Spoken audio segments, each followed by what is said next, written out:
and Watkins Glen share fast, sweeping turns and long straights. They don't share the same amount of runoff. Better keep it inside the boundaries as we get ready for the PCA Sim Racing Series 14 Sport Class. You'll see it all live here on RaceSpotTV. I am Joe Peak, and with me in the booth tonight is Ewan O'Leary. Behind the scenes is our director, Ramiro Cisneros. Now, we're thrilled to have Princess Cruises as the 2025 PCA title sponsor. As the official cruise vacation partner of Series 14, they provide exclusive offers, including world-leading itineraries across a fleet of 16 elegant ships sailing to more than 330 global destinations. Reach out to the PCA concierge team to book your next adventure today by calling 833-679-2188. So we have gone through the first rounds at Spa, Ewan, and now we're into event 2. Absolutely. It was a great event at Spa last week as well. Glad to say, by the way, that we've got even more drivers here tonight ready for this round. 27 at last count during the qualifying session. So, yeah, that's really good numbers compared to the 24 that we had last time out 2 weeks ago. And, yeah, thoroughly looking forward to the second round of the season. That, as you say, is going to be so different in so many ways to that first round. Indeed. So you can see where they're going to be heading. But now that we've got some points on the board, William Wolf, with his victory last time out, is ahead of Josh Jefferson by 30 points, with Casey McDonald rounding out your top 3. From there, you've got Hales, Binkley, Costas, Hammond, Maine, Gardner, and Barua rounding out your top 10 finishers. But this will start to decide who's got consistency this season, to see how they finish today, as it is a relatively short season that they tend to run in this series. So every finish will count. They do have one drop week, but you really can't afford too many bad results on this one. It looks like we have just a few moments left in the qualifying. Not too much wind out there at 7 kilometers per hour, and pretty good temperatures on the track itself at only 24 Celsius. So hopefully that should make it nice and grippy. Yeah, it should be good conditions, and the circuit very much needs that. Actually, it's a very fast and flowing circuit. So many corners around here that you really get into a nice rhythm if indeed the conditions are right, and it certainly looks like that is going to be the case here tonight. William Wolf is currently top of the standings, and I guess after last week and his domination of the opening round at Spa, that really is no surprise. Yeah, he's pretty much picking up where he left off as the 704 of Marco Souza. Looks like he's just wrapped up his final lap, which is about as expected with the lap times that these drivers run. Most of them should be just finishing that third and final lap. They only get those 3 laps to set a good time. And while it isn't quite as bad as Spa with the paved runoff in a lot of spots, there's still some areas where if you push it too hard, you can have those laps deleted easily. Yeah, exactly. And so this qualifying session is going to be very, very important in that sense, also in a track position sense as well. I think we were pretty impressed last week actually by the couple of races and the amount of overtaking that we saw throughout them, but you know, it's better to be further towards front, and especially impressed actually with the opening laps as well. But who's to say that is going to continue? We know that it's a really difficult run up the hill on the first lap around this circuit, so that's another reason as well to want to be up towards the front. Yeah, and from what we've seen in the first 2 races, it did seem that it was a bit difficult to try and get those overtakes done, especially in comparison to what we had at Spa. It is a pretty long straight, but just not quite long enough to really use that slipstream to kind of slingshot past other drivers unless you get a pretty good advantage coming out of the 90 and time it right. In the meantime, Peter Yerxa here coming up into the braking and, well, off the braking line there into the heel of the boot for some strange reason. Not sure if he was just kind of testing the waters in some practice, as Mike Sachs has managed to at least place himself in 18th in his qualifying. Yeah, it's not it's right in the midfield from this qualifying so far. 1.6 seconds around here, not too big of a gap though. This circuit is quite long actually in these cars, 147, and so the amount of turns as well do very much increase the lap time that you can gain or lose when you're in a qualifying session like this. So 1.6 is not too bad at all as the seconds tick away and the qualifying session will draw to a close. William Wolf has just had an unbelievably good start to this season. And it seems like the pace is looking dramatically good compared to the rest of the field. Nearly 5/10 of a second quicker than the next nearest cars. So William Wolf has put everybody on notice that if you want the title this time around in Series 14, you're going to have to try and fight me for it, at least in these first two races. Maybe it'll change up when we get to tracks that have maybe just a slightly different nature to them, as both the first two kind of have these long straights and fast corners. And maybe he really just jives with those as we see the cars now done with qualifying. All they can do from here is just get a little bit of warm up. We'll take a look at William Wolf's lap in just a moment.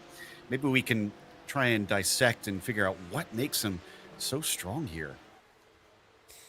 Yeah, we'll talk you through a lap in a second. It's such a fascinating circuit to race at, I think, in these Porsche Cup cars. And here is that lap now on board with William Wolf. I would describe the circuit probably more as one that's suited to prototypes, actually.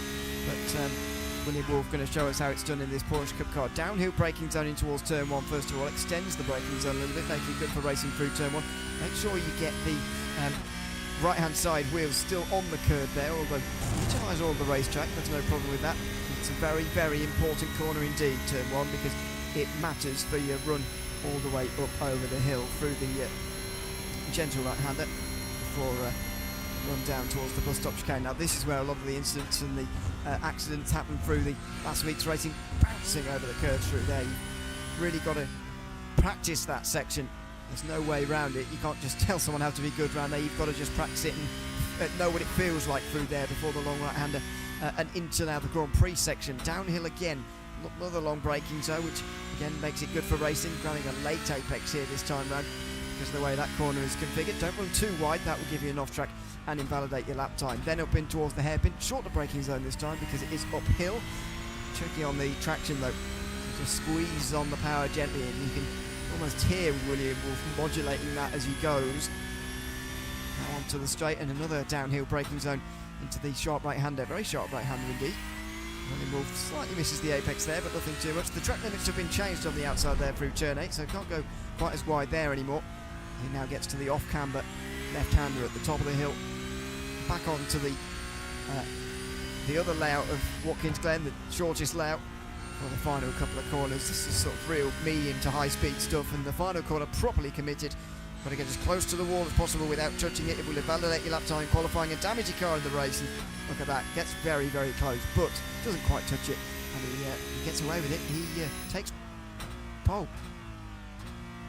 Clean and quick, and yeah, we only saw just a couple areas where it seemed like maybe he was a bit off and could have had a tiny bit more, but the tail of the tape is what's important, and right now it says that he is half a second faster than just about everybody else in this field over a single lap. Like we said, we're in the midst of the warm-up session. The grid has indeed been set at this stage, so we'll wait for the cars to get to the grid, but while we do that, we have that starting grid. And William Wolf, obviously on the pole, is going to have Josh Jeppesen starting next to him to see if he can maybe finish one higher this week.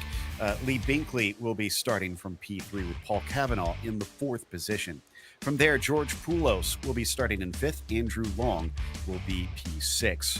Row number 4 has Joel Bergeron in 7th. John Kalbach will be P8. Jeff Williams in 9th, and Kevin Haman will round out your top 10. You've got Randy Lervold starting in 11th then. Alan Hales then will start from the outside of that 6th row.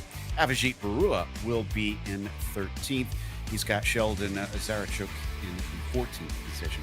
And you've got Brian Stern in 15th, Daniel Corbett next to him in 16th position. Anker Bergzona will start in 17th with Mike Sachs then in 18th. And last two at the top 20 see Stephen Danley alongside Jeff Gardner. After that, it is Christopher Costas starting 21st day. Chris Duffy will start in 22nd.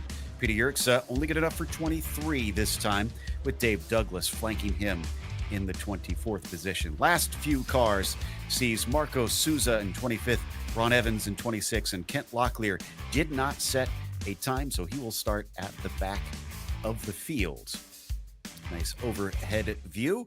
Got a few clouds from what we've seen so far in the practice and the qualifying sessions. And again, it seems to be keeping the temperatures down, which will help the drivers and probably help the tires because, like we were saying, this is probably more of a prototype or high downforce track because, my goodness, they're going to take a punishment around so many of these fast turns.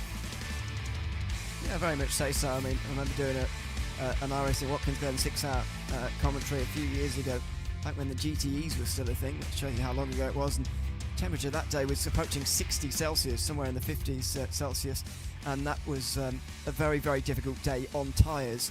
Today is going to be nothing like that, but as you say, it's still something to really watch out for. And I mean, it's not a long race in the grand scheme of things, just over an hour. You know, these Porsche Cup cars actually in an endurance race will go longer in one stint than this entire race in its length. But if you take too much out of your tyres early on, if you go out too hard tonight, then you will definitely pay for it later.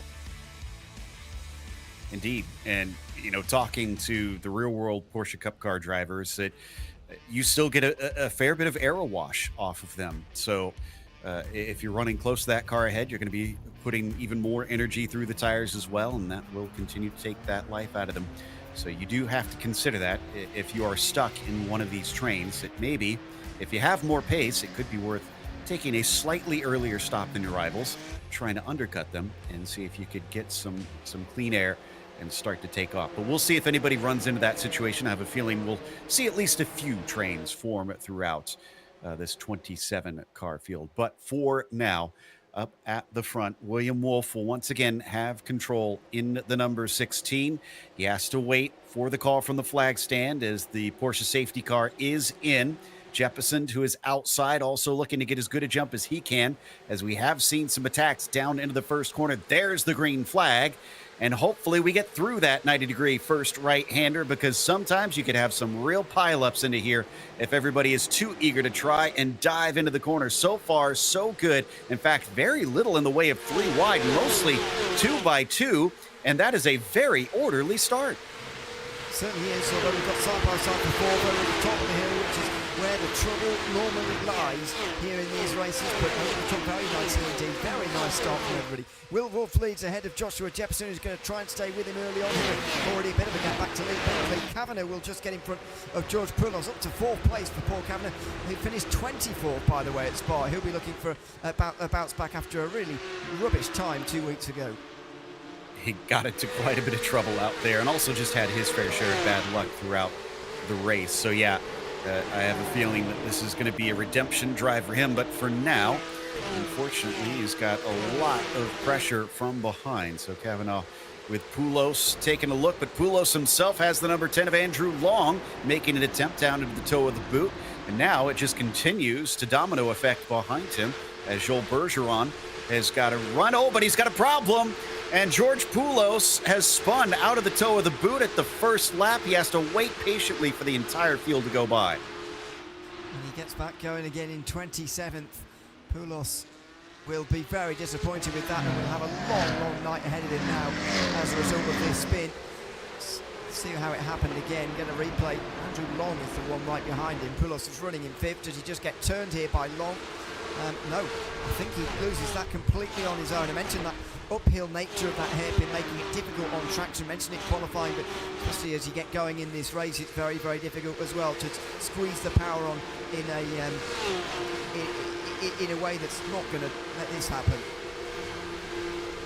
Well, unfortunately, it seems like George just doesn't have the luck coming or going, because he was failed to set a time in the first race at Spa, so he started from the back there. This time he did qualify, and unfortunately has kind of thrown it away, although we didn't... did he actually get contact, or was that completely on his own there that we saw? Poulos? Yes. Yeah, I'm pretty sure there was no contact. So, yeah, I mean, I didn't see, on board or anything from Long, but I'm pretty sure that Poulos lost that without any contact at all. So, yeah, no one to blame but himself, unfortunately. In the meantime, Wolf's still our leader. Kavanagh now has a bit of a different face behind him. Andrew Long rocking up there. And Joel Bergeron still staying tight behind. They've got callback in there as we got a car off towards the back. Oh, and looks like this replay shows that lap 1 was not completely clean through the latter half of the field. Very far off the circuit, actually. There's not many places you can get that far off around here, but he's found a little gap there as Kavanagh again goes on the defensive. This could be a sort of preview into what this race is going to be like for Paul Kavanagh as he defends there from Andrew Long. It's allowing a gap to open out in front of him, and the pressure is only going to increase as he continues to defend. Andrew Barua just went too late on the brakes, and that was the problem there. Straight into the wall. And oh dear, came back onto the circuit there in a pretty bad way.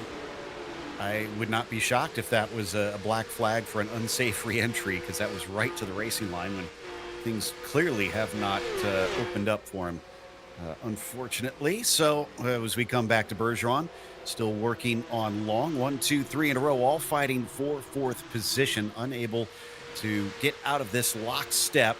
Maybe something up the hill will offer an opportunity. Like we said, it has seemed to be difficult in previous races to try and get that pass done, but a good run could potentially open it up. And this does seem like a decent one, but Kavanagh immediately covers it off. And no, they will stay as they were. Yeah, good defense again. It's almost more advantageous or more fruitful to defend and show that you're going to defend it in that sort of way than to actually do it on the way down towards the bus stop chicane. Just got to try and put the driver off behind you from actually going for anything there, because you always hold the advantage as you lead the group. You will always be able to dictate the group from the front. But Kavanagh's, as I say, just going to come under increasing pressure as he continues to defend.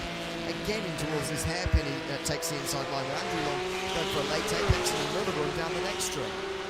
That seems pretty effective too. I think Kavanagh knows it. He's once again trying to deny him the inside line, but this time he's completely alongside.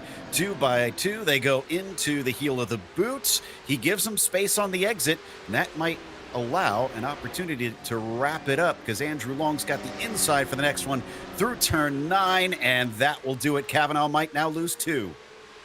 Yeah, and this is the problem as well. It becomes a snowball effect. Joel Bergeron goes down the inside and through as well into the top 5. Kavanagh will have John Calvert right behind now in 7th place, and Calvert will be trying to come through as well. But this snowball effect will really continue now for Paul Kavanagh in 6th position. As it in time gets a black flag. We'll see whether Kavanagh responds with an overtake of his own here down the inside. Sends it deep, but the 07 tries to chop him off instead. He goes very wide. That's a 1X. They only get 25 of those before they're actually disqualified from this race. Puts him on the wide side of the start of the S's. He'll get the inside of the second part. Unfortunately, it's not enough. He has to fall back. We're almost looking at 3 wide now as suddenly he is on the back foot. Kevin Hammond coming down the inside, and will he get 2? He's having a look. Oh, that's a big squeeze on the way towards the bus stop chicane. Kevin Hammond waits for John Bergeron to just turn in. John Calvert waits for them both. That was close to going side by side into the bus stop chicane there, but as we saw last week on a couple of occasions, it does not always work out, so very much worth advising against. And I believe it was Kalbeck that was behind them. So Hammond, I think, got 2 in that situation, or close to 2. As he made some really good moves to work his way forward. In the meantime, we have more issues. Stephen Danley maybe having a little bit of a problem coming out of the boot once again. We've jumped back to Bergeron ahead of Hammond. This is for 6th position. And then sizing him up. I see at least 1 gold tooth, it looks like, on Rexy there. So claiming at least 1 victory so far this season. Or no, excuse me, that looks like that's the tow hook on the car. So that is not a gold tooth. Oh, but he's got to slow down. Yeah, it looks like the problem, doesn't it? Rather bizarre place to actually have it there. You'd think he'd serve it straight away, but by going wide maybe as well at turn 9, he might be able to serve it. But no, he slowed down on the exit of turn 9. Calbeck and Williams just slipped by him, and Hammond's got to redo quite a lot of the work that he just did here. Might be able to start with that into turn 1 on Jeff Williams. Late-ish on the brakes, and he does get back to 8th. That was a textbook move there from Kevin. Gets him 1. A little bit of a fight back from the 517. Williams tries to use that cut back. Does have, looks like Randy Lervold in there behind him as well. So this could get quite spicy. And Brian Stern as well. We get another replay coming off the corner to 54. Unfortunately, Peter Yurtza just goosing it too hard. As down on our bottom screen, we go too wide into the inner loop, and thankfully it looks like Williams is able to get out the other side. Lervold, though, was trying his best to take advantage. Thankfully, it did not wind up in contact. Got away with it that time round. A look from Brian Stern on Randy Lervold into turn 6. They come onto the Grand Prix section. I mentioned that long braking zone, looking for that late apex down there, but not long enough for Brian Stern that time round. He's had to hang out in 11th. This has been going on for George Poulos, trying to come back through the field after his spin earlier, and he's had another trip off, this time through the bus stop. That is absolutely a slowdown penalty for George, so he will definitely have to give that time back, and will not get the position, at least this time through. Wonder if he's another potential taker for an early pit stop, although we are not within that pit window quite yet. We need to wait a little bit longer before we'll see any of that action. Back to Kavanaugh once again. He's got at least a little bit of distance between himself and Bergeron, so he's done a great job of just being able to focus on his own race, at least for these couple laps. Yeah, that's been the key here for these guys sort of running around the top 5, especially if you've been involved with Paul Kavanagh so far. Not quite as close this time round as he comes out of turn number 1. Again, the all-important corner for this big run on the way towards the bus stop chicane. There is Kavanagh, who races with a bit of a retro Porsche in the background. Yeah, I believe this is the inspiration for his color choice on his virtual one. And yeah, we did see on screen that Bergeron had quite a slip coming out of turn 1, and that's what cost him all that time and is now well behind. So it's not over. He could catch him back up, but he's going to have to work for it for sure, because that looks to be at least about a second and a half that he's trying to gain. Back a little farther down, battle for 14th, Chris Costas and Mike Sachs. Chris in the teal and white, Sachs in the orange and blue, coming out of the laces of the boot here and down towards the toe of the boot. He's going to once again show his nose, but can't quite get in there. Behind Sachs, that's Stephen Danley, who sports a little bit of damage on the rear of the car. And the more the drivers fight, the more they bunch up with one another. Yeah, Marcus Souza, Gardner is in here as well. So there's a lot of drivers involved in this. There is Marcus Souza. He's up from 25th on the grid here already to 17th after just 11 minutes. 8 places in 11 minutes is pretty good going from Souza. And there's quite a few positions in the offing here just in front of him. A little bit of grass being kicked up just in front from Stephen Danley. But this is one long line.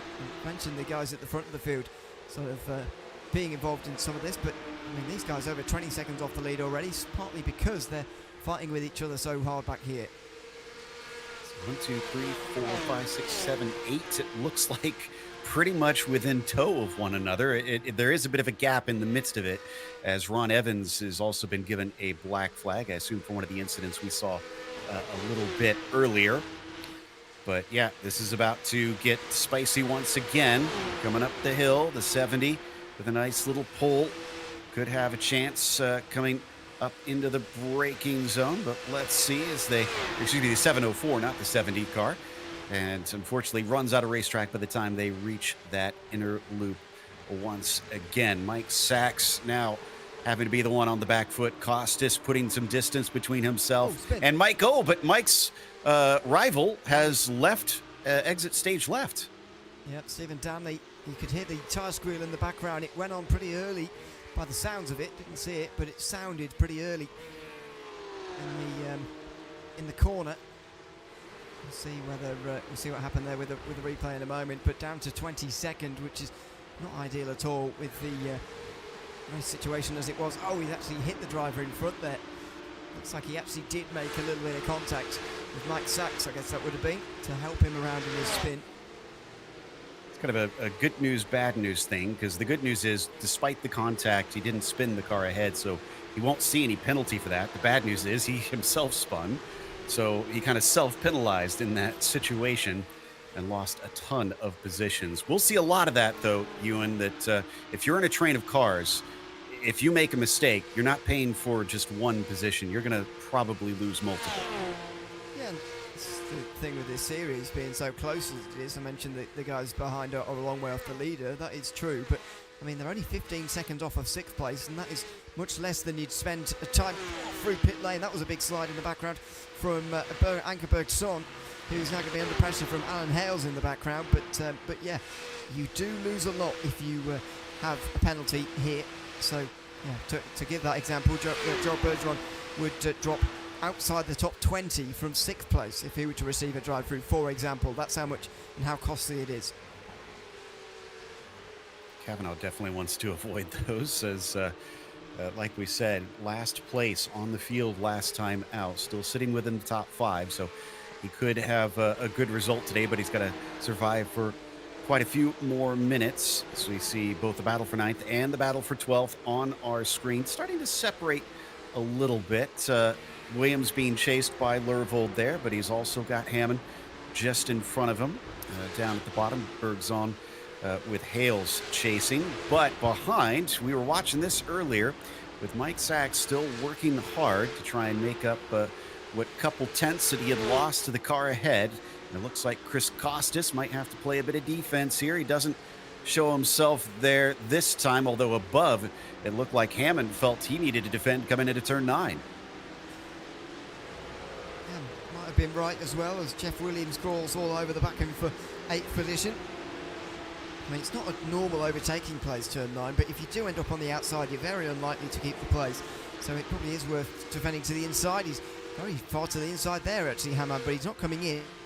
That's too early for a pit stop just yet, with 15 minutes gone. And here comes Randy Lervold on the straight, looking for 9th. Yeah, I wonder if that was maybe the yellow machine just going too hot into the corner and had to let up a little bit, because I was with you. That seems strange to see them on such different lines through that final corner. Almost lost the position, but he's definitely lost touch with Hammond. Now he's having to fight and keep Lervold behind as we ride on board with the 614, who's got a great run. He's starting to catch, but before they hit the brakes, I think he made a little bit of a lift there. Yeah, but perhaps just thinking about the long game in this early stage of the race is not a bad idea at all. It is it is still, of course, pre-pit stop, and that's when you can really gain time throughout the pit stop with a slightly shorter fuel fill. So expect to see a bit more of that in the first part of this race, and maybe it will just ramp up towards the finish. Certainly what we saw in the pro classes. Kevin Hammond seems to be serving a slowdown again. He's serving in a bit more of a smart place this time, on the inside of a corner, trying to hold Jeff Williams behind him. Taking that inside line, shorter distance, although it is also tighter off the turn. And he didn't quite get the pull up there, so it looks like the 517 of Jeff Williams might be able to finish the job, doing it the long way around of the heel of the boot. He still isn't completely done, but like you said, he's got the inside into 9, back onto the main circuit, and he is ahead for sure. Lervold now has a different rival in front of him to try and fight with. Brian Stern as well has joined the party. Yep, 4-driver group. Ankerberg's on. He's chasing behind as well, although it'll be a few laps and a few seconds to catch up there. That's a bit wide from Lervold. And here comes Brian Stern out of the final corner with a much better line and a chance maybe at a run down the inside at turn number 1. Hammond's looking, but he's never going to launch from that distance. And actually, Brian Stern decides not to as well. He was more than close enough there. Yeah, it's only going to take one ill-fated move, and someone's going to have a chance to really strike here. We've already seen a couple of them think about it. Just hasn't really been able to execute quite yet. Jeff Williams still holding the spot, having made that pass this last lap. Doesn't want to relinquish it. Kevin says, I might make you do so, but he can't do it. It's behind them. Lervold and Stern almost look like they went too wide. Lervold will stay ahead in that 10th position. Yeah, good bit of defending.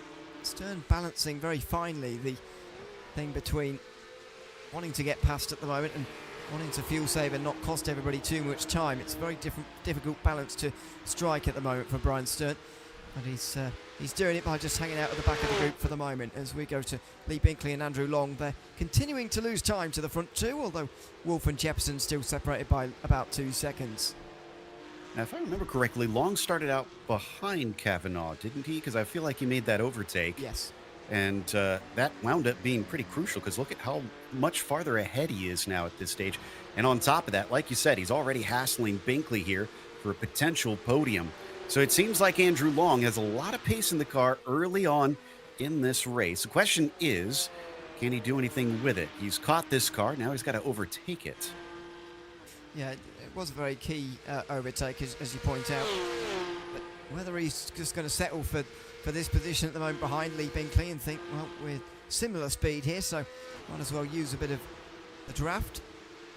We'll wait and see. But very important overtakes indeed been made. It put him in the conversation for that podium position. We'll see what he does over the top of the hill here at the bus stop. I don't think he'll be close enough, almost no matter what happens here. It's Dave Douglas, by the way, defending on the bottom of your screen from Stephen Danley, who'll be trying to regain places. Top of your screen, Binkley again on the defensive. Long, I think, making it very clear he's not going to make an overtake, but Binkley defends anyway. My goodness, he was extremely shallow coming into the inner loop. I'm kind of surprised he even made the corner.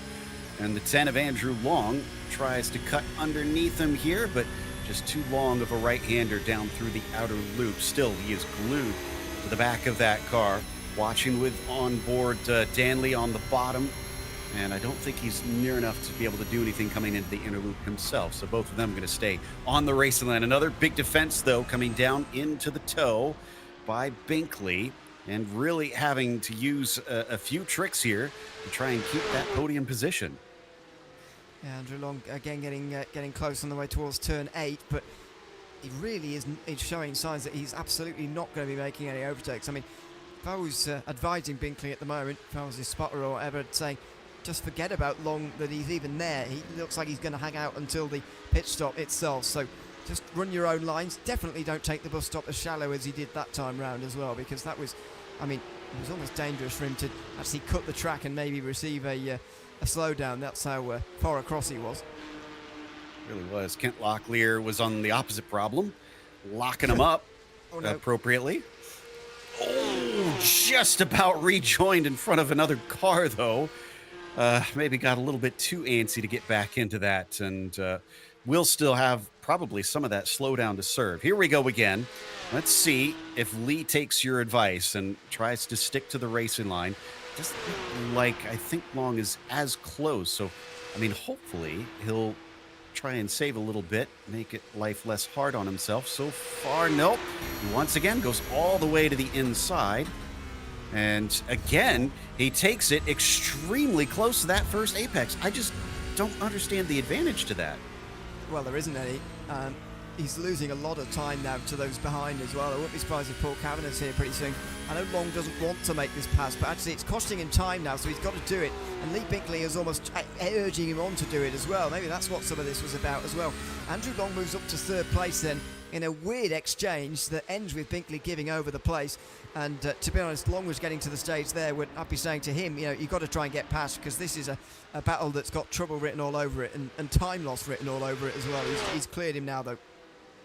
Do like what I'm seeing from Andrew Long. This seems to be a pretty smart race, considering the ability that he's got out here. He knows what's possible, but he's trying to be smart about it. Now, can Long start to run away from Kavanaugh? Because like you said, they did lose a lot of time.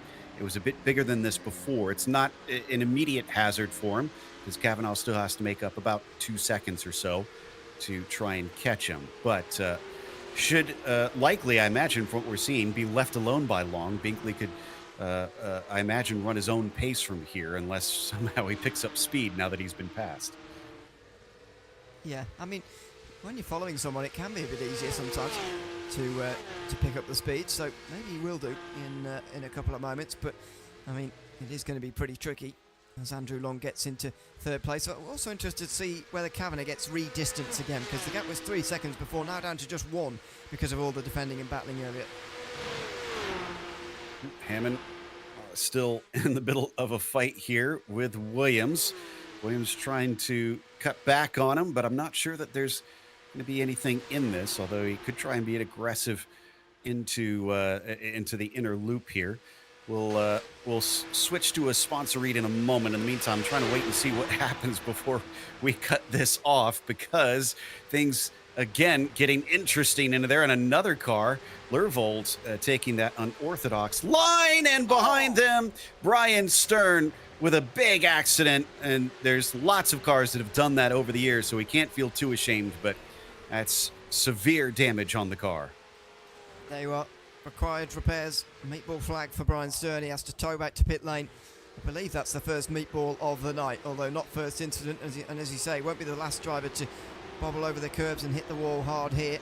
As I mentioned earlier, there's no real way of preparing for the bus stop by thinking about it. You've just got to drive a lot of laps and practice. And even then, sometimes it's not enough. Actually, quite a spectacular crash as the front is lifted off of the air, into the air, completely. And Brian Stern will now have a significant amount of time spent in pit lane, unfortunately for him. Well, with all that extra time, you might want to consider checking out Princess Cruises because they're the 2025 PCA title sponsor. As the official cruise vacation partner of Series 14, they provide exclusive offers, including world-leading itineraries across a fleet of 16 elegant ships sailing to more than 330 global destinations. Reach out to the PCA concierge team to book your next adventure today by calling 833-679-2188. Wolf is still our leader up at the front. But after Andrew Long got by Lee Binkley, Binkley did indeed pick up the pace a little bit. He's only lost maybe a couple tenths, if any, and the slipstream has just brought him right back in. And now Long is going to defend the way that he was before. Long has got to defend. He's got to remember what it was like being behind and just think like that. You know, just put yourself in the shoes of the other driver. It won't be too difficult because he was that other driver just 5 minutes ago. So he's got to just think about it that way. It's allowed Kavanagh to catch up, and the gap to the front has ballooned as well. But that's less of a concern. It's more the guys they're letting in here, the likes of Kavanagh and Joel Bergeron, not too far away in the background either. They've got to start using some racing lines here and stop defending from one another because it is costing them so much time. Although Binkley goes wide now, maybe he'll be giving up another place. Yeah, I think that was a mistake there, just going wide, coming through the exit of the corner. And now Kavanagh is going to capitalize on it. He probably doesn't mind them taking unorthodox lines. It's helping him out wonderfully and is now up one more spot as Stephen Danley has been disqualified for too many incident points and very early in the race. This is highly unusual. It's really early in the race, really, really early. So 25 minutes gone, and it must have been a 4x bit of contact out the final corner there, but that even that means he got at least 21 before that point. I mean, that is astronomical in this period of time. I don't like to say it, but you almost deserve to get disqualified that sort of level of incidents. You would have had over 50 by the end of the race. People do 24-hour races on less. Well, and honestly, yeah, I think I think we should stress that how unusual it is for this series too. It prides itself on clean racing, so completely atypical for PCA. As Christopher Costas comes in and will take some service. I see a little bit of damage on the nose, it looks like. We'll see if he uses that spare car. Indeed, he does. That will help his straight line speed, which you're going to need around here. So we wait for the pit stop to finish. We should see around 13 to 14 seconds typically. And, oh, well, I thought he had taken off. No, in fact, it's going to be quite long for Christopher Costas. Still in there at almost 20 seconds. Something else must have happened.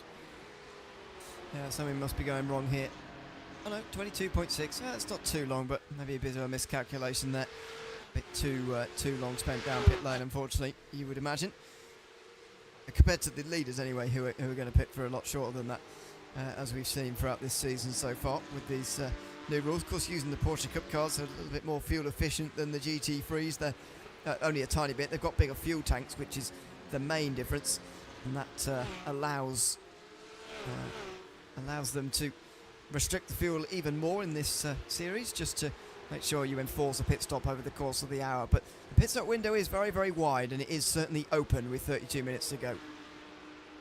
There's got to be people that watch this series that are way more into math or are better at it than we are. So someone out there, if you could do the calculations and see what the efficiency is between them, the GT3R and the 911 GT3 Cup car, because I am kind of curious how they compare, since there are a bunch of different factors that just unfortunately our little brains can't handle it right here. Meanwhile, Kavanagh has gotten that spot, but I don't know that he's going to have it for long, because Lee Binkley is forcing him into this strange line we've been seeing all night. Is he also going to do that? No, he is coming back a little bit more to the middle of the track, and it's still not going to help him as he flies off the course, comes back on, now forces Binkley to have to go off track, and behind them, Bergeron is going to pick up 2 as easy as you like. Yeah, Bergeron will at least get Kavanagh, and there he is trying to refocus himself after that with Lee Binkley, who gets back on without any trouble either, who actually goes straight back down the inside to Kavanagh by the looks of things, but he can't quite do it. Is that Brian Stern as well who's involved in this now, by the way? He's a lap down and he's trying to stay out of the way, but he keeps passing people and they keep passing him because of the incidents that are going on. Now he gets out of the way again. And we should also point out that the blue flag rules changed last season in this series. It is a required blue flag. So in iRacing, it is only informational. You're not required to pull out of the way. But once the gap is less than 1 second, if you get that blue flag, you have 3 corners to let them by.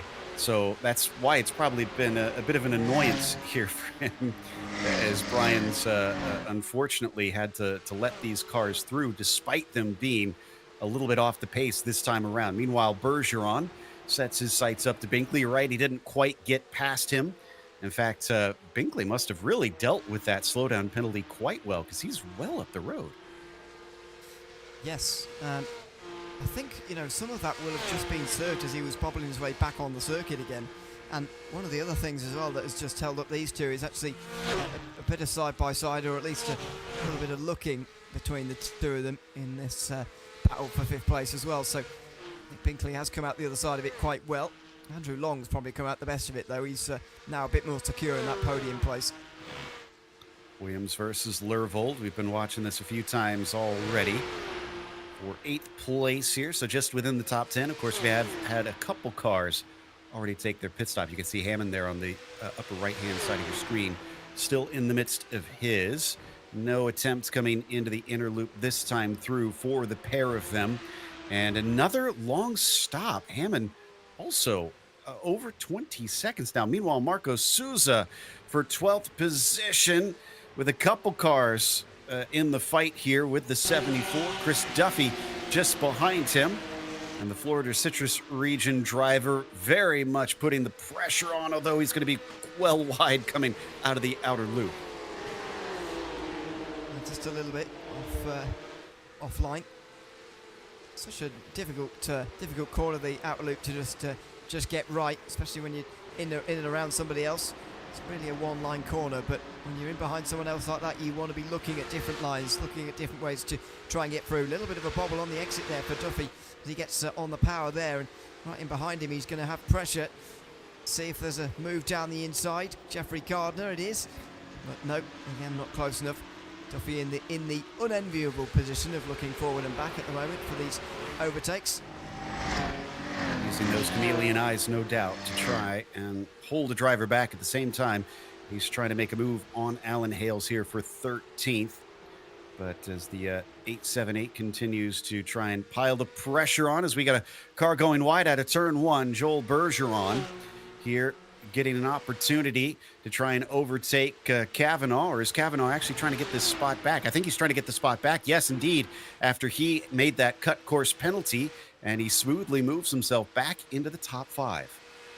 Yeah, it's good for Kavanaugh to see him sort of regather himself so quickly as well, because we saw last week when things started to go wrong at Spa, or 2 weeks ago at Spa, when things started to go wrong, it starts to snowball from there really for Kavanaugh. And as I mentioned earlier, he ended up finishing 24th in that race, which was the last driver entered into last week's race. We do, as I say, have 27 in the field tonight, which is great to have. But yeah, Kavanagh's done a very good job at sort of refinding a bit of form here, refinding a little bit of speed, and yeah, doing a good job at the moment to get back into the top 5. And if he can now break away and run away from Bergeron, then, well, fully hats off to him. That would be a very impressive recovery from trouble earlier on. Bergeron was not in this race 2 weeks ago. Oh, did we have a problem for Binkley? There's a bunch of smoke and he's dropping down the order, and there he is right there. Oh my goodness. Lee Binkley was looking at a 4th place, but suddenly it has turned into P7. I'm going to guess that smoke was involved with him somehow through the toe of the boot. Yeah, I'd imagine that he tried to get on the power coming up the hill out the hairpin and just lost it, just went into a spin. Don't know that, of course, but that would be my best guess at the moment. As he now comes to the pit lane, I would imagine. Let the tyres cool off, although he won't take tyres. There's damage on the rear of the car. He will, yeah, there is. So has he backed it into the wall maybe in the way through? Oh, the front and back has been in the wall here. No wonder he's come into the pits. Probably earlier than he would have wanted, but it's not a super early stop at the very least. He's just going to be set back, and if he's got cars that are ahead of him, that's going to slow him down even more. So it's a compromised strategy on top of a compromised race overall. Meanwhile, Jeff Williams versus Randy Lervold, going by some of the lap traffic themselves. Maybe a few of the cars that have pitted farther down in the fields, but Williams will hold on to that 7th place coming into the bus stop chicane this time. Still, Lervold is just lurking in those mirrors right behind him. Yeah, lurking very nicely in 8th position at the moment. Putting the pressure on at this stage in the race. There's nothing more you can or really should be doing at this stage. We're very close to a pit stop. Take any extra fuel that you can towards that. Try and shorten your pit stop as much as possible. But don't lose time battling. We've seen so many times tonight how battling can lose you a lot of time, as at the likes of Andrew Longwood proved early on with Lee Binkley, etc. There's been a big incident going on back here, by the way. Not sure who was the first to go off, but Ankerberg Song and Zelton Zaharachuk both off the circuit here with damage.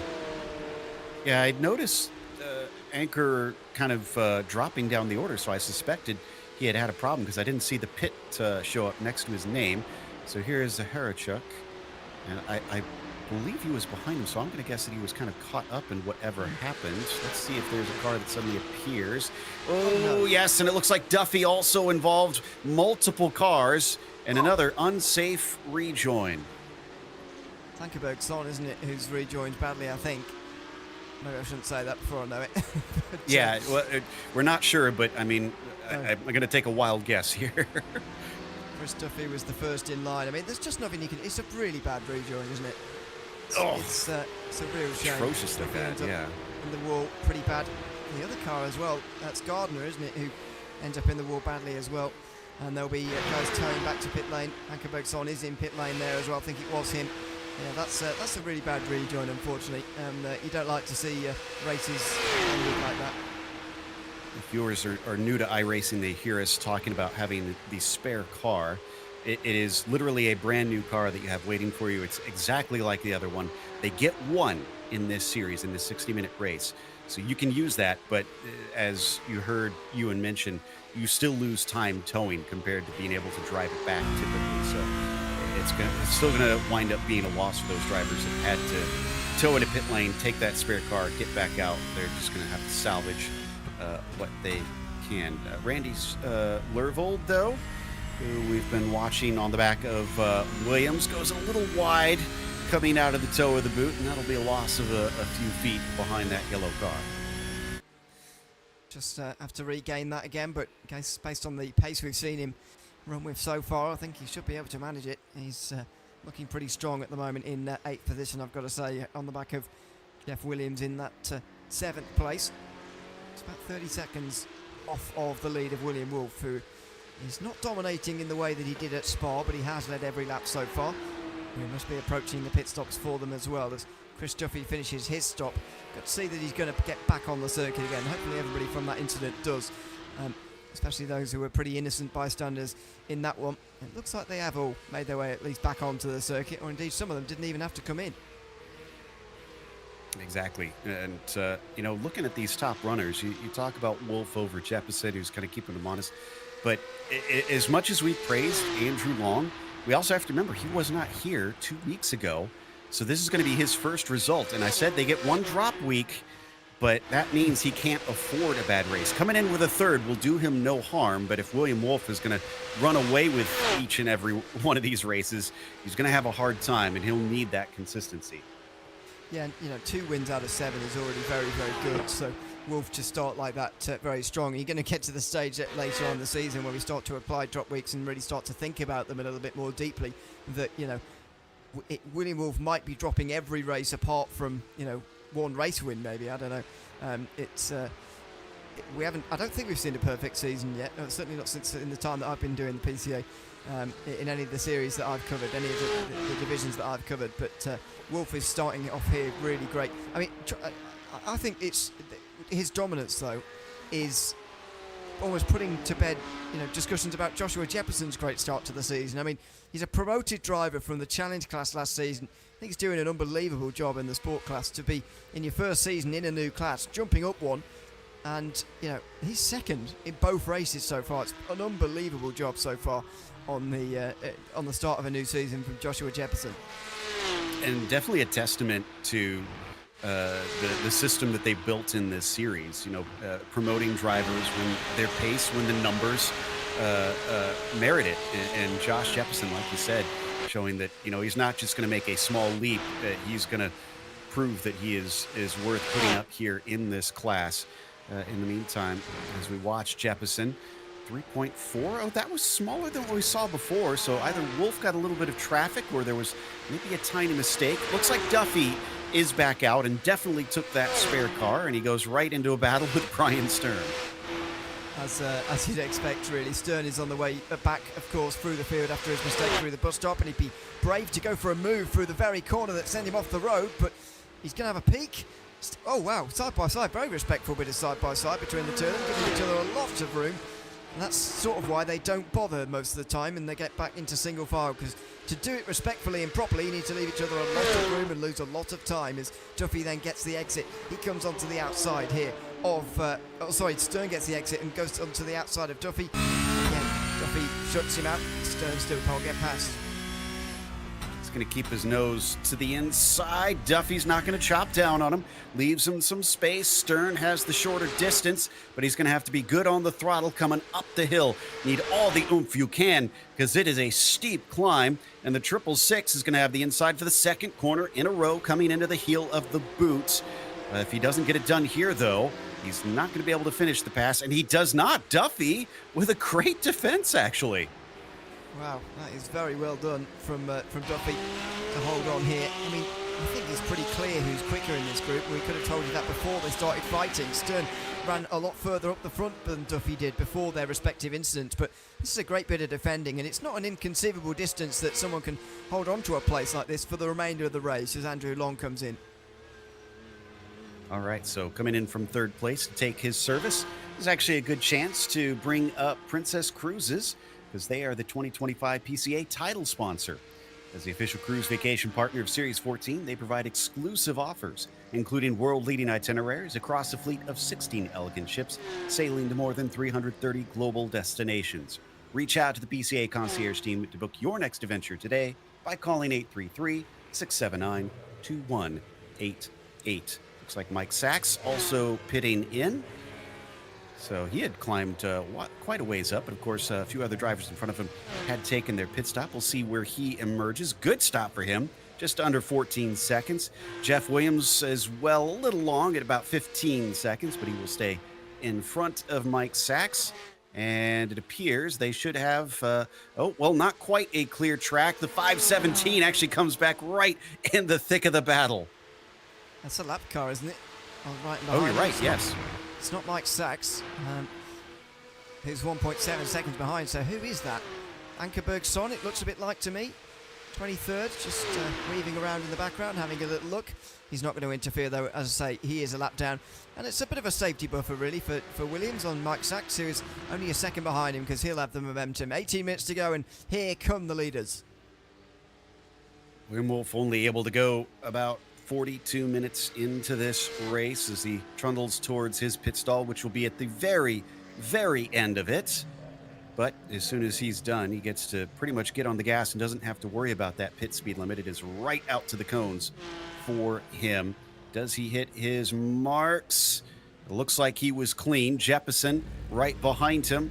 Going to try and maximize his as well. There's Jefferson's stop time there on the right-hand side, watching Wolf's as well to see how they compare. Don't think we'll get an undercut between the pair of them, but Wolf was... we didn't get the box time, I think, for Wolf, so we'll see if we can compare that. 15 seconds, about average there, that we're seeing from Jefferson, who comes back out. Souza, though, looks like he has not stopped yet, so though he has scored in second, he still owes us a pit stop. And He's going to hang out behind Wolf as well. He had a run actually towards the bus stop to actually overtake there, but doesn't decide to. Kavanagh gets in front of Bergeron just about. Peter Yerkser, I think, has still got to stop. Oh, here comes Sousa. Sorry, he didn't wait behind. I thought they were already at the bus stop and through, but no, Marcus Sousa does come through. He wants to lead this race at least for a bit, and this is going to delay William Wolf. It will. It's about 2.3 seconds. So, yes, it is hurting him.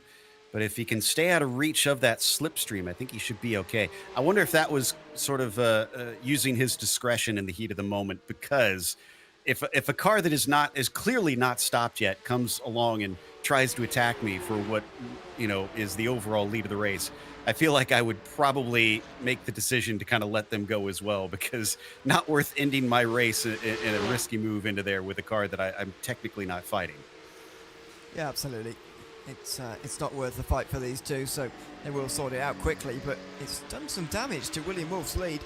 And the gap was approaching 4 seconds before the pit stop. I think his stop actually was, and his lane time was actually a little bit longer than Jepperson's, which is part of the reason why this is closed, but also the interference of Sousa as well has put Jepperson right in the window. And you remember back to the pro race we did exactly 7 days ago here in the Porsche Club of America Sim Racing Series. I mean, it was a quiet first part of the race, but a great finish, because the driver in second closed in and bided their time and got there by the finish, ready to make a pass. And I just wonder whether we're seeing almost a mirror image of that happening 7 days later in the sport class. It does kind of seem like that, and thankfully for Wolf, if he got on the Sousa phone, it seems like it has worked out. The call has sent his rival into pit lane. Peter Yerkser amongst the last to make that stop, as the rest of them work their way up the order. Now that the last of the field will kind of reshuffle the order where it should be. 1.8 seconds between P1 and P2, where it was nearly 5 seconds before the pit stops. Paul Kavanagh, in the meantime, back in fourth position with Joel Bergeron behind him, and they've been in this position for, probably a good half of the race now at this stage. Yeah. They've been battling for a long time, but I'm just so pleased to see Kavanagh running well at the front of the field again after a really miserable Spa race 2 weeks ago. So put his season right back on track again. I don't know what his targets might be in the championship, but if he can just forget about that first week, and if he can score decently throughout the rest of the season, as you say, he can take that first week as a drop week and continue to climb through the standings from there. But as you mentioned before, having your first week as a bad week, or indeed a DNS, is a good way to put pressure on yourself for the final 6 races. Some deal with that better than others.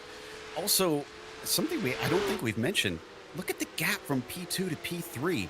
Wolf and Jepperson have been running an incredible pace in this race. It is nearly 12 seconds behind Josh to get to Andrew Long. Yeah, and there it is, indeed. It's not as big as the gap from Wolf to second place, Jepperson, last week, in fairness. It was a real domination from Wolf last week, but yeah, you're right, it is still a very big gap, and I wonder whether we are seeing the two real title protagonists really showing themselves here tonight. I think Spa might be a bit of an outlier as far as Will Wolf dominating in the way that he did 2 weeks ago.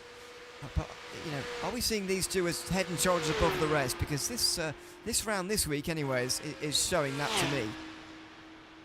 Well, and as we've seen, it's small things that can make the difference. What looked like at least a very comfortable lead from most of the race for Wolf suddenly went away when he was caught after his pit stop, just kind of unawares that a car would be fighting him.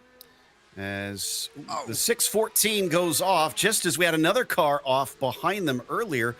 Lervold keeps it out of the barriers, which is a very good thing. Typically, if you spin across the track after turn 1, you often wind up with a huge wreck. I think was it Bingley? It looked a bit like him. I don't think it was, actually. Somebody had to avoid him very nearly. Absolutely T-boned Lervold. This is Ron Evans, who also went for a spin. Sort of trying to let a car through and then got caught up on the inside, and then a few more came racing through. That was Bingley, so it's somebody else. Ron Evans got reversing back on circuit. I don't know whether Lervold was distracted by that or whether he was always going to spin on his own anyway, but he was very wide there in the first place through turn 1. They hit a piece of the Armco that I'm not sure has ever seen a car make contact with it there on the inside. So very creative incident there for Ron Evans, but Like you said, everybody gets away with it, gets going. Nobody made any contact with anyone or anything. Meanwhile, Jeff Williams still fighting for the 8th position. It is Mike Sachs behind him. I'm trying to remember where Mike Sachs started this race because I feel like it was outside of the top 10, and he seems to be having a pretty good race. And I feel like what you had suggested might be a factor in this one, that Lervold was indeed kind of distracted or caught out and surprised by that car that was spun to the inside. Yeah, maybe. I can't actually decide, to be honest, by watching that. I don't know whether it was a factor really or not, but yeah, it was a pretty spectacular spin anyway for Lervold, and so nearly collected by somebody as well. We got away with one there, definitely. Had enough of those rejoining-ish moments. Well, it wasn't a rejoin for Lervold. Seen enough of those tonight, for sure, as we go back to the battle for 8th place, because Jeff Williams and Mike Sachs are fighting away at the moment. Sachs very, very close in behind Jeff Williams at the moment, and might be about to come through on the outside line. Here he goes on the outside. Does he get his nose in front? Does he get his whole car in front by the braking zone? No. Oh, and a shoulder barge from Williams. Well, that one's going to be sorted out between the two of them. Maybe after the race, maybe in the race. There goes Sachs slowing down, and Williams as well. Dear me. I wonder if Williams felt like he needed to redress the position. He no doubt knows that car has a slowdown. So despite or because of the contact, I should say, he probably decided it's best to just let that car have the spot, just in case he winds up with a penalty for knocking a car off the track. So Kevin Hammond sees these two slow cars, though, and is probably a bit curious as to what in the world is going on. Yeah, he will be very curious, and he might well just say, thank you very much, I'll have these 2 places. And Jeff Williams has certainly been knocked back and put off by that bit of contact through the bus stop, which I'm not sure was totally his fault, actually, but nice of him to let Mike Sachs keep the place. Now he's got to get his head back on again here and really defend from Hammond, because this is a proper position with 10 minutes to go. This is a position inside the top 10 that he's going to have to fight for if he's going to finish in the top 10 as well, because Sousa's right behind Hammond, and one position could turn into 2 if Williams lets one of them through. Yeah, with how close Sousa is, I kind of wonder if Sousa hadn't have fought so hard, would he maybe be ahead of these cars at this stage? Because on his in-lap, he was dicing with William Wolf. Meanwhile, another big run from Hammond as Williams tries to defend, pinches him down to the inside, 3 wide, all the way to the inside of the corner. No way this is going to work, and it doesn't, as the 3 of them slide off the course, and Lervold says, thanks, I'll take 10th out of that. Yeah, Sousa gets out first of them, but Alan Hales gets past them all as well. That was, as you say, never realistically going to work, although there is space for it down there at turn 1. You've got all that space to the outside that you can use for that occasion. Although the driver on the outside, if they're close on off track, close to being disqualified, they might be less inclined to do so. Sousa's going to try and immediately get back past Alan Hales here, and he does actually, so he gets back to 11th. But Sousa's been on the march all throughout tonight. He's been making up a lot of places, and I just wonder whether his ambition overtook him a bit here. Yeah, unfortunately, we had 3 students all fighting to be first in line for Taco Tuesday, and unfortunately, they tripped over one another, and their fellow pupil gets to the treat first. Yep, just all of them.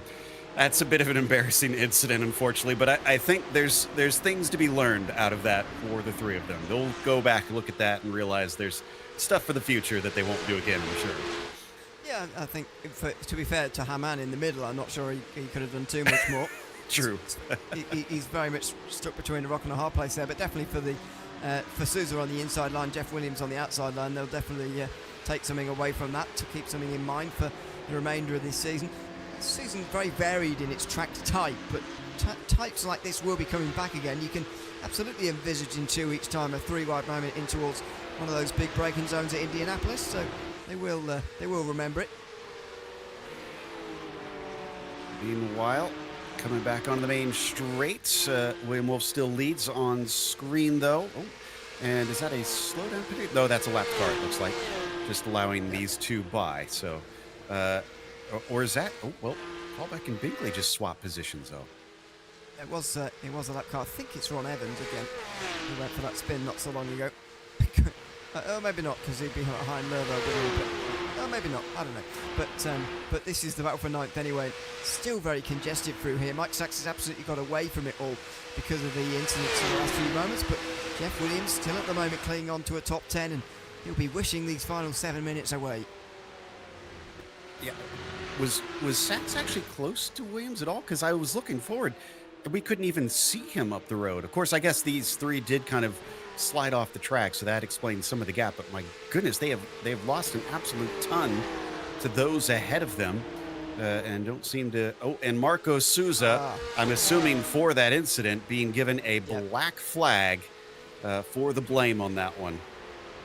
It's a very tough call if you're race control in that situation, isn't it? Because you want to promote overtaking in some sense. You want to promote excitement, but you also don't want people serving others off the road. And Souza, I think, may well argue the toss with that, whether that be after the race or whatever. But he was the instigator on the inside of 3 wide. Williams and Hammam were definitely going to survive 2 wide there. They were going to race between the two, and perhaps even with hindsight, it would have been advantageous to Souza himself to back away and get the run on the exit. But that's not what he decided to do.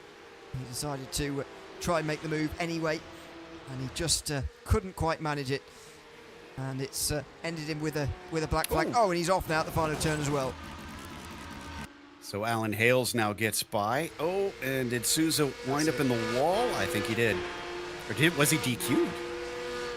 He was either DQ'd or he decided to tow and said that's it for the day.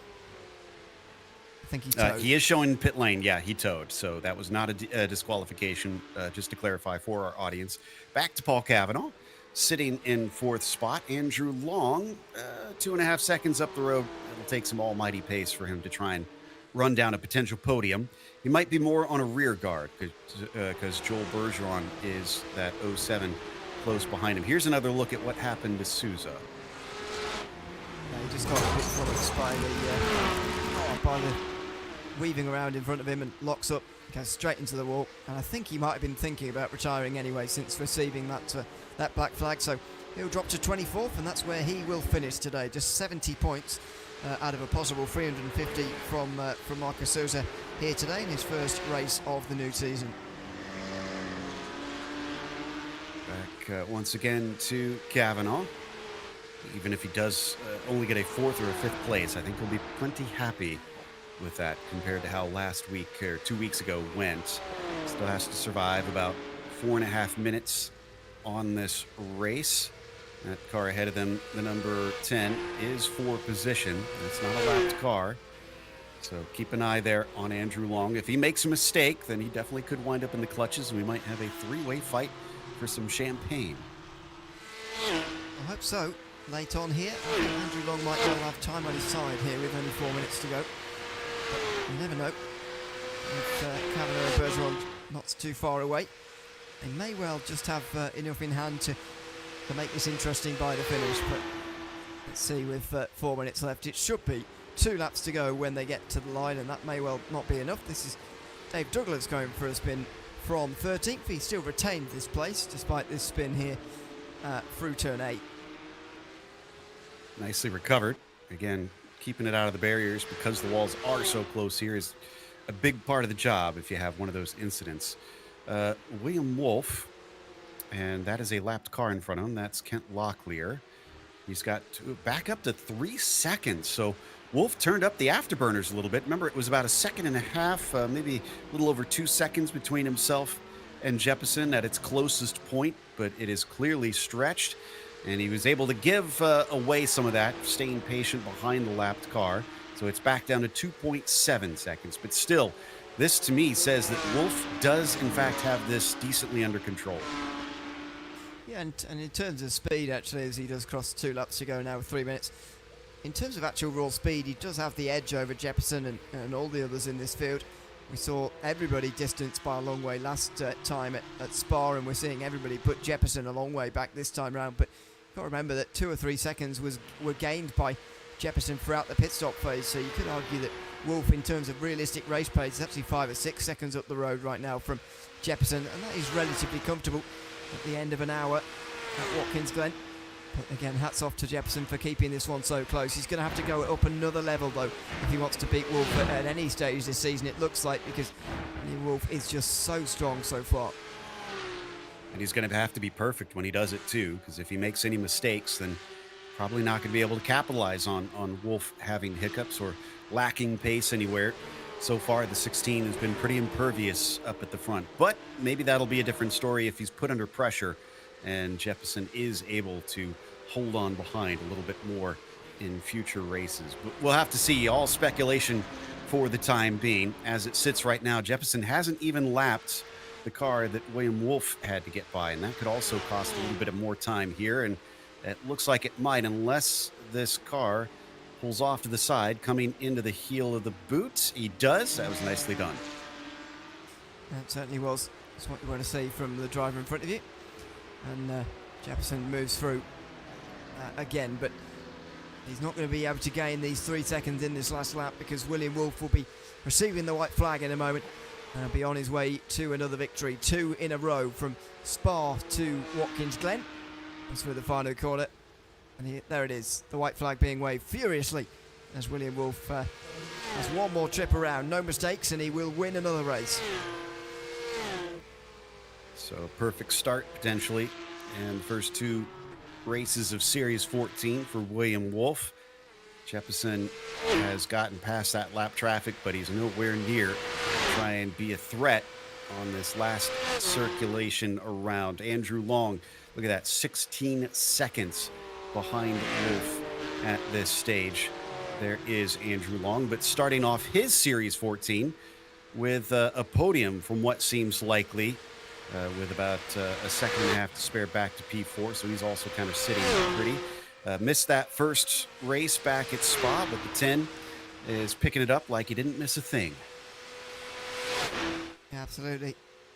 It's a very good podium after everything that's happened. You know, smart race as well, I think, is the thing to say. But above all, really, from Andrew Long. Saw him behind Lee Binkley early on in the race, and just signaling very clearly, actually, that, you know, not going to make any overtakes at this stage. It doesn't make any sense, but of course the race situation sort of overtook him in that part of the race. But just show that, you know, he's got some tactical nous about him as well, which will take him a long way in these hour-long races. They do get very tactical sometimes. Being smart about them is a huge advantage, that is for sure. It can get you maybe a potential win every here and there if things kind of go your way. But as we watch Long lead him through, we might want to switch back to this man, number 16 of William Wolf. You cannot bar the door even if the Wolf is there. He's going to burst through with back-to-back wins to start Series 14. Wolf is your winner. A great win as well for William Wolf. 3.3 seconds this time is a smaller advantage, but my goodness, he's dominated again. I think he led every lap other than maybe one. Sousa got ahead of him at one stage, brief stage, but I mean, this is another real dominating performance from William Wolf, who I think has shown in these first 2 rounds that he's going to be unbelievably difficult to beat in this championship. I agree. Jefferson comes home behind him with a nice second place, with Andrew Long finishing in third today over Kavanaugh. Kavanaugh probably over the moon after 2 weeks ago, seeing himself with a nice haul of points. And how about Bergeron there with the top 5? Lee Binkley's going to be kicking himself. He could have had a podium finish today, but only a 6th place in the end. Mike Sachs, though, I think the 599 had a very good race out there today in the 599 cars. So top 10 there for Randy Lervold, who maybe could have had a little bit more out of all of that, but still, we got some good action throughout as the cars take their cool down lap, and the last of the field, including Costas, comes across the line. It's good for everybody to get to the finish if possible, get the points.